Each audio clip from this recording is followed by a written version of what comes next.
Then after you have what you call HPC data centers, so high power consumption data center, which are more what we call AI data center. So it means that probably it's going to be like smaller data centers who's going to consume like a lot of energy per rack.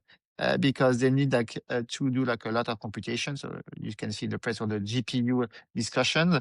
And those data centers, I mean, you make money by operating the data center. So you have an operating company. You're going to give them access to the power, to the cooling, and the security that they need. And they're going to probably like pay you like kind of a lease depending on the capacity they need to use. And probably they're going to be like a pass-through in terms of the power, because the more power they use, the more they will have to pay directly. So you're not exposed to their power consumption.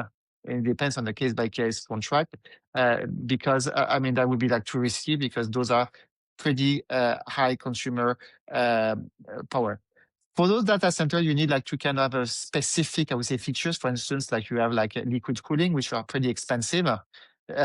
And also those kind of, I would say, AI or HPC clients. Often you see some kind of startups, especially in the AI space. You don't have always like a very like credit-worthy clients. So it means that you have some risk. And we've seen that in the Bitcoin, I would say, industry. A lot of Bitcoin miners like bankrupt.